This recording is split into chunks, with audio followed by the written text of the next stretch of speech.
बोलिए गुरुदेव भगवान की जय। गुरु अमृत है जगत में, बाकी सब विष बेल। सतगुरु संत अनंत हैं, जो प्रभु से करा दे मेल। हमारे सतगुरु ऐसे हैं जो सत्य के गुरु हैं, वो प्रभु से मिला देते हैं। तो प्यारे, जो गुरु नाम धारण करते हैं वो स्वयं भगवान से मिल जाते हैं। गुरुदेव उन्हें भगवान से मिला देते हैं और इस आने जाने के चक्कर से मुक्त करा देते हैं। इस पृथ्वी लोक से, ग्रंथों के हिसाब से इसको नरक लोक भी कहा जाता है, इससे मुक्त करा देते हैं आने जाने के चक्कर से, और सदा के लिए उस लोक में चले जाते हैं जहां वो आराधना करते हैं। बोलिए गुरुदेव भगवान की जय। तो प्यारे, तो आज जन्म के दिन जो आज भंडारा दिया है, एक बहन ने गुप्त रूप से भंडारा दिया है। उन्होंने स्पेशल बोला है कि भाई मेरा नाम मत बोलना कहीं भी, यह गुप्त भंडारा है। एक छोटी सी बात बताता हूं गुप्त भंडारे में क्या होता है।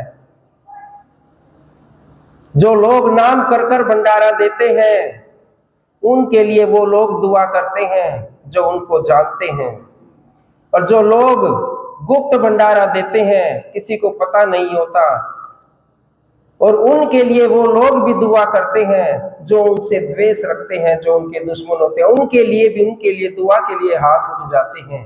गुप्त भंडारे का ये महिमा है। कह दो जय माता दी। तो प्यारे, गुरुदेव भगवान अपने सत्संग से, अपने प्रवचन से सभी भक्तों का कल्याण करते हैं।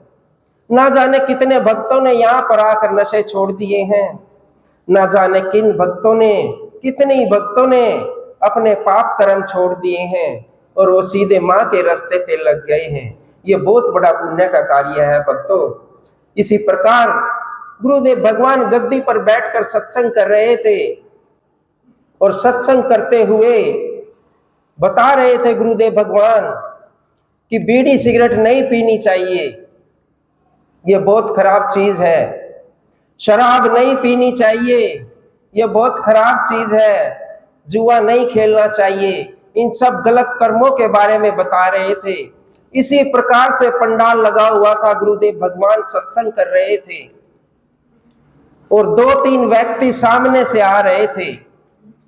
गुरुदेव भगवान ने जब यह प्रसंग आरंभ किया कि ये बुराइयां छोड़ देनी चाहिए, बीड़ी सिगरेट नहीं पीनी चाहिए, शराब नहीं पीनी चाहिए, जुआ नहीं खेलना चाहिए, तो 3-4 व्यक्ति आ रहे थे। जब ये बात सुनी तो वो वापस घूमने लगे, और गुरुदेव भगवान ने देख लिया कि ये कहीं ना कहीं ये वो व्यक्ति हैं जो इन बुराइयों से जुड़े हुए हैं। कोई ना कोई बीड़ी तो पी रहा है, या शराब पी रहा है, या जुआ खेल रहा है, क्योंकि वो व्यक्ति यहाँ पर नहीं आएंगे। लेकिन गुरुदेव भगवान कहते हैं, जितने ये सत्संग में बैठे हैं, जितने व्यक्ति ये सत्संग में बैठे हैं, इन्होंने गुरु नाम और माँ की महिमा का चमत्कार देखा, इसीलिए ये सत्संग सुनते हैं। और उन व्यक्तियों ने माँ का चमत्कार नहीं देखा जो वापस ही एक शब्द सुनकर नशे के खिलाफ और वहां से वो घूम रहे हैं। तो गुरुदेव भगवान ने युक्ति लगाई कि उनको भी सुधारना, उनको भी ठीक करना बहुत जरूरी है, क्योंकि ये तो सारे लोग बहुत अच्छे हैं जो सत्संग का पालन कर रहे हैं और सत्संग सुन रहे हैं। तो गुरुदेव भगवान ने अपने सत्संग में फिर से कहा, कितनी अच्छी बात है। देखिए, ये सिर्फ गुरुदेव भगवान कर सकते हैं। किसी चीज से मुक्त करना, बुराइयों से मुक्त करना, कर्जे से मुक्त करना, यह सिर्फ गुरुदेव भगवान करा सकते हैं। तो प्यारे, गुरुजी भगवान समझ गए कि वो तीनों इन बुराइयों से ग्रस्त हैं, उनको सुधारना है। तो तुरंत अपने सत्संग में कितनी अच्छी बात कही कि कोई बात नहीं, जो बीड़ी सिगरेट पीते हैं वो सुबह के टाइम एक पी लिया करो, ज्यादा हर्जाना नहीं होगा, ज्यादा नुकसान नहीं होगा, पी लिया करो। जब उस बीड़ी सिगरेट वाले ने ये बात सुनी तो वो घूम गया वापस सत्संग की ओर, घूम गया और सोचने लगा कि ये तो मेरे मतलब की बात है, क्योंकि मैं तो बीड़ी सिगरेट पीता हूं और ये गुरुदेव भगवान कह रहे हैं कि दिन में सुबह के टाइम पी लिया करो, ज्यादा हर्जाना नहीं होगा। खुश हो गया। अब दूसरी की बारी आई और गुरुदेव भगवान ने वहीं से वार किया, क्योंकि ज्ञान का वार प्यारे यहां बैठे हो हजारों किलोमीटर दूर तक हो जाता है। जब दूसरी बार शराबी की बारी आई तो कोई बात नहीं, कभी खुशी के मौके पे एक आधी बार पी लिया करो, ज्यादा नुकसान नहीं होगा। शराबी भी वहां से घूम जाता है और गुरु की तरफ हो जाता है। ये देखकर बड़ा आनंद आ गया दोनों को। अब तीसरे की बारी आई, गुरुदेव भगवान ने फिर संबोधन किया, अब तुम जुआ खेलते हो, रोज ना खेलो, कभी होली दिवाली पे कभी कभार खेल लिया करो, ज्यादा नुकसान नहीं होगा। कह दो जय माता दी। तो प्यारे ये बात सुनकर तीनों व्यक्ति वापस सत्संग की ओर घूम गए। गुरुजी ने देख लिया इसी बीमारी से ग्रस्त है, ये समझ गए। उन्होंने भी देख लिया कि ये भी पहला एक ऐसा गुरु है जो संसार में कोई कह रहा है कि शराब भी पी लिया करो, ज्यादा नुकसान नहीं है, जुआ भी खेल लिया करो, ज्यादा नुकसान नहीं है, और बीड़ी सिगरेट भी पी लिया करो, कोई नुकसान नहीं है। पहला गुरु मिला। अरे भाई वो आपस में विचार करने लगे, ये कैसे गुरु हैं जो इस प्रकार का ज्ञान दे रहे हैं। अरे भाई इस बात का तो समर्थन स्वयं वो इंसान भी नहीं करता जो बीड़ी सिगरेट पीता है, वो दूसरों को मना करता है ये बहुत बुरी चीज है, मत पीना। और गुरुदेव भगवान कह रहे हैं कि कभी कभी पी लिया करो। शराबी भी ये कहता है कि शराब बहुत बुरी चीज है, कोई मत पियो, और फिर भी वो पी रहा है। जुआरी भी यही कहता है कि जुआ मत खेलो, बहुत बुरी चीज है, और गुरुजी महाराज कह रहे हैं कभी कभी खेल लिया। कह दो जय माता दी। तीनों की जिज्ञासा बढ़ गई और सत्संग में आकर बैठ गए। पंडाल लगा हुआ था, गुरुदेव अंतर्यामी हमारे समझ गए इन भक्तों को कैसे ठीक करना, बड़े अड़ियल घोड़े हैं। फिर से एक बार संबोधन किया कि जो लोग बीड़ी पीते हैं उनको इस संसार में कभी कुत्ता नहीं काट सकता। उनकी जिज्ञासा बढ़ा दी, अब उनको इस संसार में कभी कुत्ता नहीं काटेगा। यह महामंत्र है बीड़ी सिगरेट पीने का। बड़ा खुश हो गया। पहले तो बताया गुरुदेव भगवान ने कि पी लिया करो सुबह एक, कोई ज्यादा हर्जाना नहीं है, और एक फार्मूला और बता दिया कि पूरे जीवन में कभी कुत्ता नहीं काटेगा। कह दो जय माता दी। फिर दूसरे पे वार किया कि जो लोग शराब पीते हैं वो हमेशा तंदुरुस्त रहेंगे, कभी बुढ़ापा नहीं आएगा, जवान बने रहेंगे। कह दो जय माता दी। कौन कौन जवान बने रहना चाहता है, हाथ उठाओ। कौन कौन बिना शराब के, कौन कौन जवान बना रहता है।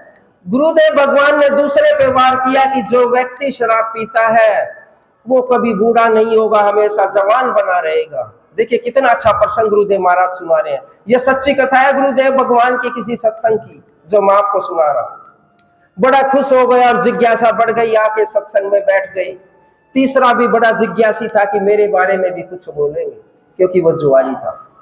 और जब तीसरे की बारी आई, अरे भाई जवारी जो जुआ खेलता है उसके घर में कभी डाका नहीं पड़ेगा, कभी डाका नहीं पड़ेगा। ये सुनकर तो तीनों बड़े खुशी से झूम गई और पूरा सत्संग गुरुजी ने कर दिया। लेकिन एक बड़ा सारा उन तीनों को इंजेक्शन भी लगा दिया। ऐसी महिमा कर दी गुरुजी ने कि गुरुजी से मिलने के लिए विवश हो गए तीनों। अपनी 9 देवियों की यात्रा जाती है हर साल दिवाली पे, सभी बहन भाइयों को पता होगा। एक बहन, भाई को तो छोड़ो, एक बहन ने मेरे से अर्जी लगाई, भाई तुम्हारे साथ वैष्णो देवी चलूंगी, लेकिन मेरी एक छोटी सी प्रॉब्लम है। क्या? नाम नहीं बताऊंगा, कि मैं बीड़ी पीती हूं मुझे ऐसी सीट दे देना जहां पीछे बैठ के पी लूं, किसी को पता ना चले, कह दो जय माता दी। ये मेरे साथ घटित है। और मैंने उसको ठीक वैसी ही सीट दी, सबसे पीछे चली गई, वही सिगरेट पी पिछली सीट पे बस के बैठ गई। बहुत सारी बहनों को पता है। उन बहनों ने मुझे बोला कि ऐसी महिला को, ऐसी बहन को लेकर क्यों आए वैष्णो देवी, जो बीड़ी पे बीड़ी उड़ाती जा रही है बस में, और सारी बहुत बहनें परेशान हैं। बस मेरी बहन एक कोशिश थी, क्या पता जाके वो वहां पर इसको छोड़ दे, मेरी एक कोशिश थी, मैंने इसीलिए हाँ भर दी। और प्यारे, आज वो बीड़ी नहीं पीती है। कह दो जय माता दी। तो प्यारे, जब तीसरे पे भी वार कर दिया गुरुदेव भगवान ने, अब जुआरी के घर कभी डाका नहीं पड़ेगा, जिज्ञासा बढ़ गई, सत्संग हो गया। गुरुदेव भगवान को पता था ये तीनों भगत मुझसे आके जरूर मिलेंगे, क्योंकि बहुत बढ़िया इलाज कर दिया गुरुजी ने। सत्संग खत्म हुआ, तीनों आकर बैठ गए। गुरुजी से बोले, गुरुदेव भगवान, ये पूरी दुनिया, ये पूरा समाज, इवन हम लोग भी मना करते हैं कि कोई जुआ ना खेलो, कोई शराब ना पियो, कोई बीड़ी सिगरेट ना पियो, फिर भी हम ये कार्य करते हैं।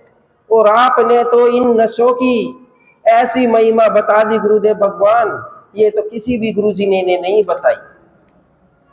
हम भी इससे अनभिज्ञ थे, हम भी जाकर पूरी दुनिया को बताएंगे कि ऐसे ऐसे गुरुजी भगवान है जिन्होंने ये बताया, ये नशा करने से ये नहीं होगा। कह दो जय माता दी।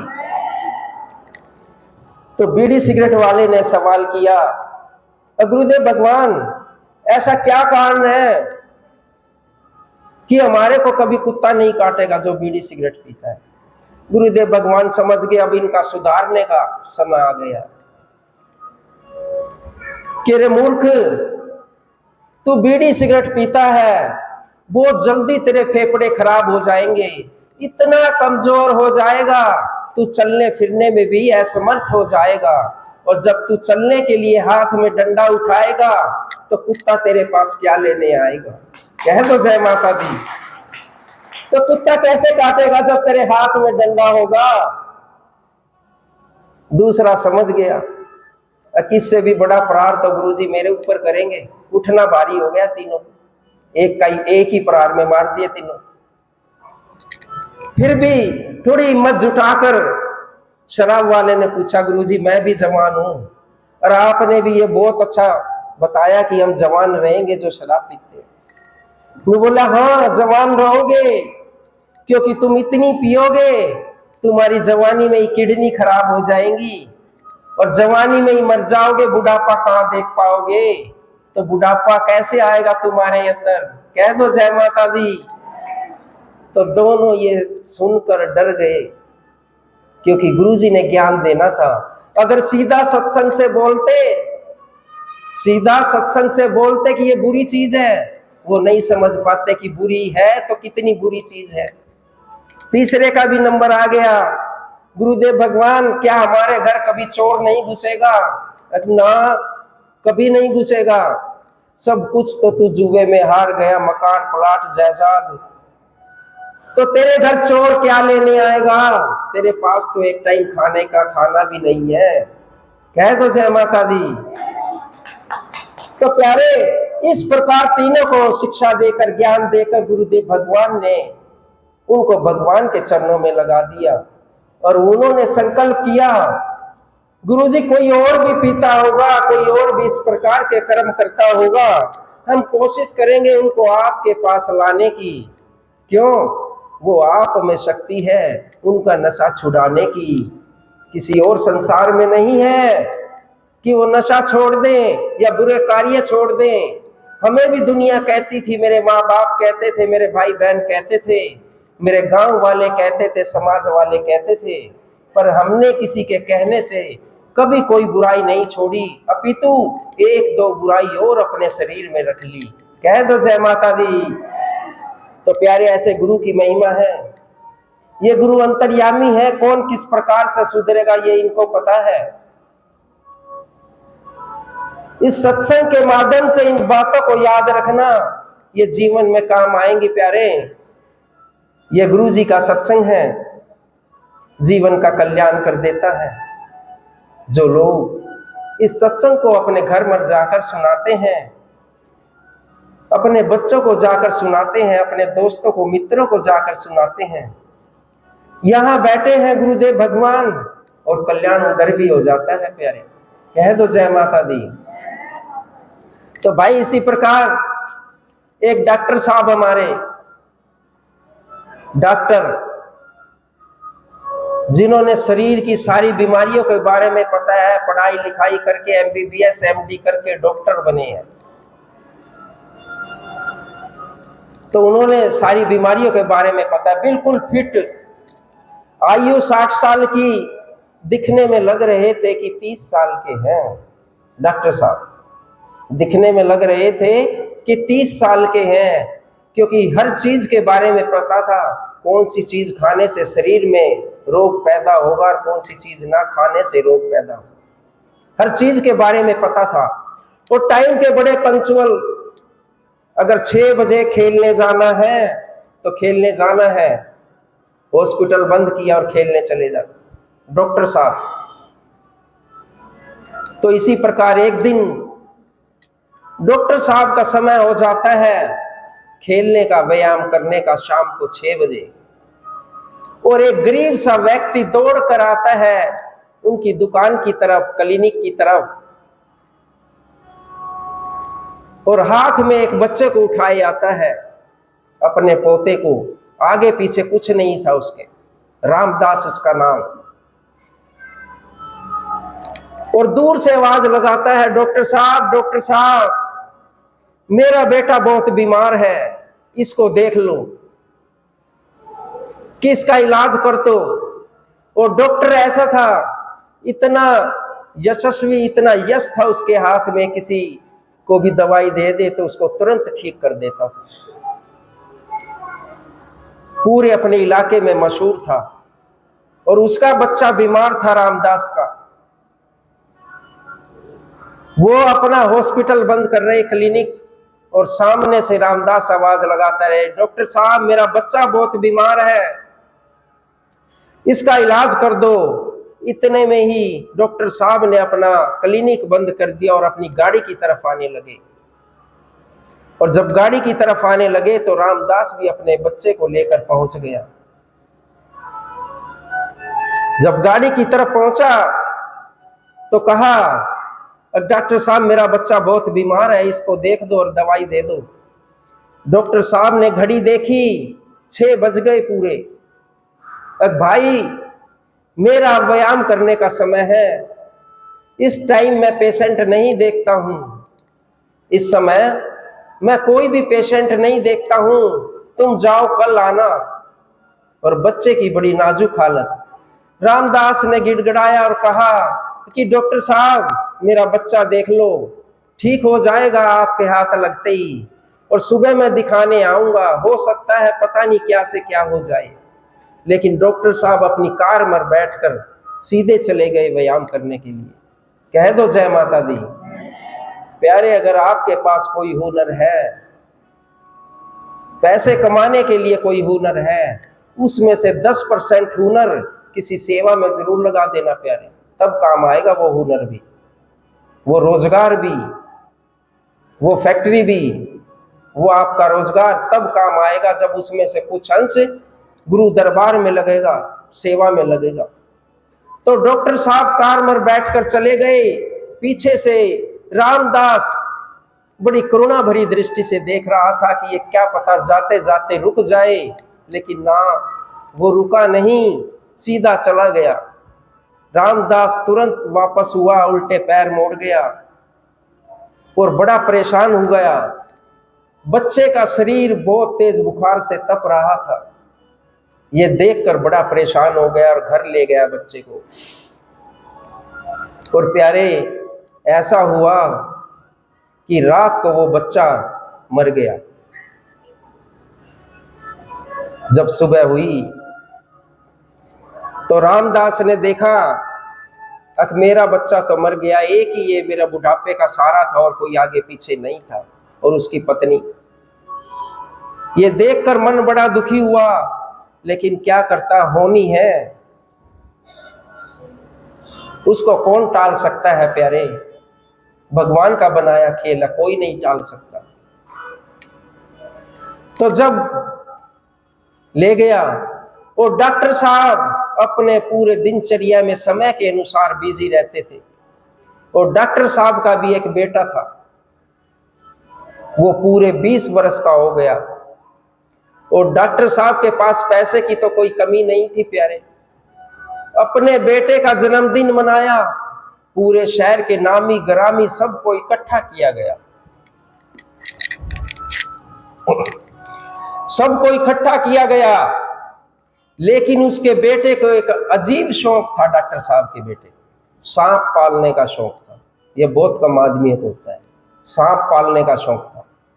और उसके जन्मदिन में उसके कुछ मित्र भी आ गए, और उनके मित्रों को भी पता था कि ये दिव्यांश, उसके लड़के का नाम था डॉक्टर साहब की, कि इसको सांप पालने का बहुत शौक है और ये उन्हीं में बड़ा प्रसन्न रहता है। तो उसके मित्रों ने भी उससे मजाक कर लिया कि ये तेरे बस के नहीं है, ये इतने सारे सांप ले रखे हैं तूने, तुम इनमें से किसी को छू भी सकते हो, उठा भी सकते हो, क्योंकि बच्चे तो बच्चे होते हैं। उसने ये बात सुनकर, तुरंत अपने दोस्तों की बात सुनकर, रात का समय था, शाम का जन्मदिन मना रहे थे, और एक बड़ा जहरीला सांप अपने पिटारे में से उठा लिया जहां पर वो पालता था। और उसने, दिव्यांश ने उस सांप को पकड़ा, मुंह की तरफ से बड़ा कस के पकड़ लिया।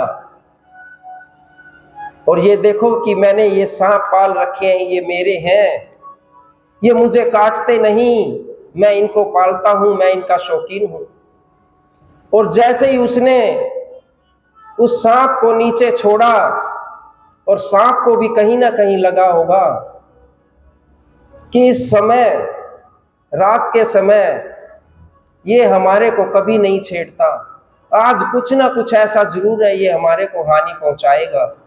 ये विचार करके उस सांप ने, जैसे ही दिव्यांश ने उस सांप को नीचे छोड़ा, और उस सांप ने उसको काट लिया। डॉक्टर साहब के बेटे को सांप ने काट लिया जो पालता था। खुद डॉक्टर था, घमंड था, कोई बात नहीं, बचा लूंगा, इंजेक्शन लगा दूंगा, ठीक हो जाए। लेकिन ये पार्टी के जो उसका जन्मदिन मना रहे थे, इतने बिजी हो गए, और अपनी काबिलियता पर इतना गुरूर था कि कोई बात नहीं, ठीक हो जाएगा, ठीक हो जाएगा। और इसी इंतजार में इतना लेट हो गया कि जहर उसके दिमाग में चढ़ गया और बेहोश हो गया उसका बेटा।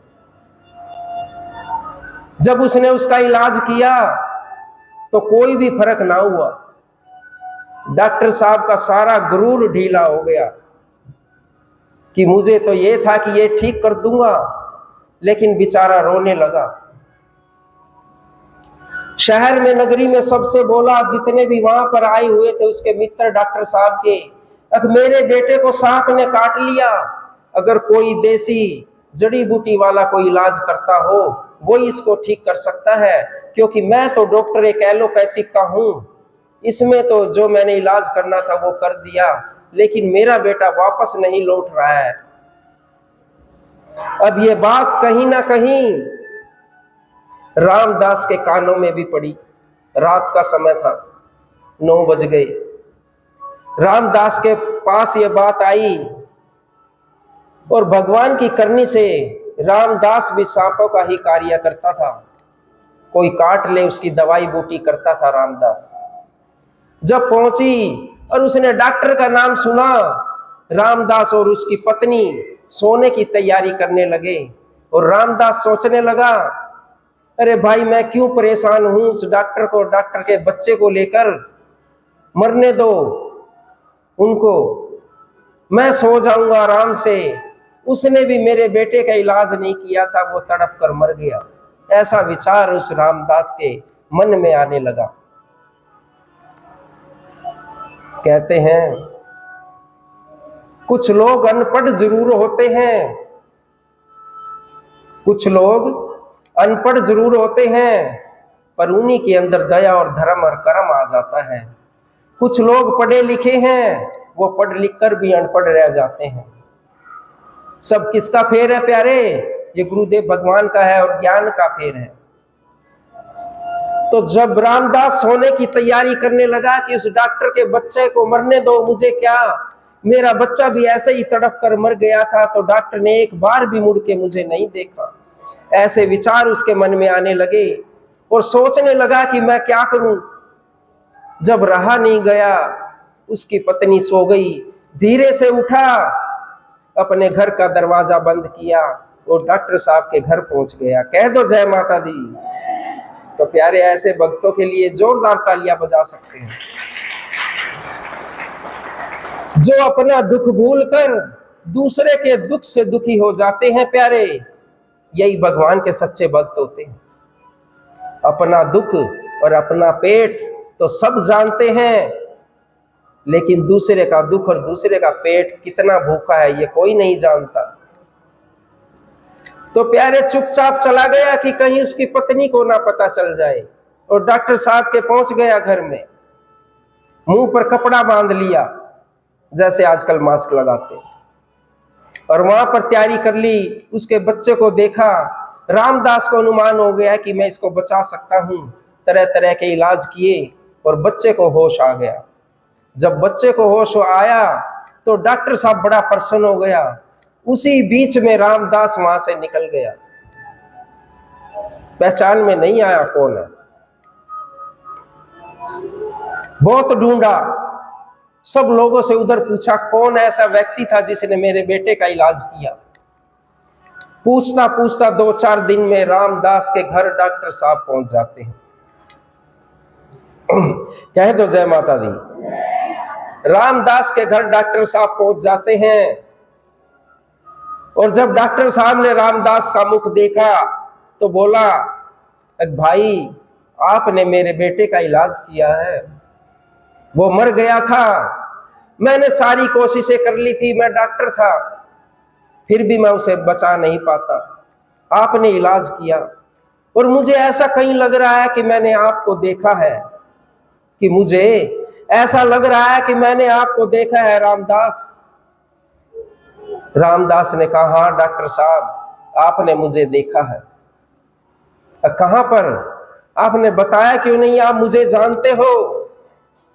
कि डॉक्टर साहब मेरा भी एक बेटा पोता था, मैं आपके पास दिखाने के लिए ले गया था और वो मर गया, लेकिन आपका समय हो रहा था खेलने का, व्यायाम करने का, आपने एक बार भी मुड़कर मेरी तरफ नहीं देखा। ये सुनकर डॉक्टर बड़ा रोने लगा और उसके पैरों में गिर गया कि रामदास मुझे माफ कर दे, मुझसे बहुत बड़ी गलती हो गई। लेकिन प्यारे, माफी तो इंसान से मांगी जाती है, लेकिन माफ इंसान नहीं करता, गुरुदेव भगवान करते हैं या भगवान करता है। प्यारे, गिड़गिड़ाने पर मजबूर कर दिया इस भगवान ने। तो प्यारे, अपने काम का, रोजगार का ऐसा घमंड मत करना कि किसी की जान चली जाए और आप पलट के भी ना देखो। कह दो जय माता दी।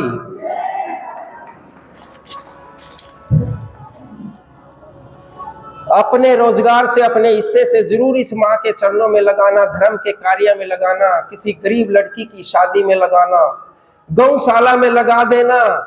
जाने अनजाने में अगर आपसे कोई पाप कर्म की कमाई आपके घर आ गई है तो उनके आशीर्वाद से वो पाप भी कट जाएगा जो जाने अनजाने में आपके घर आया है। प्यारे, ये गुरुदेव की महिमा बार बार आपको बताते हैं।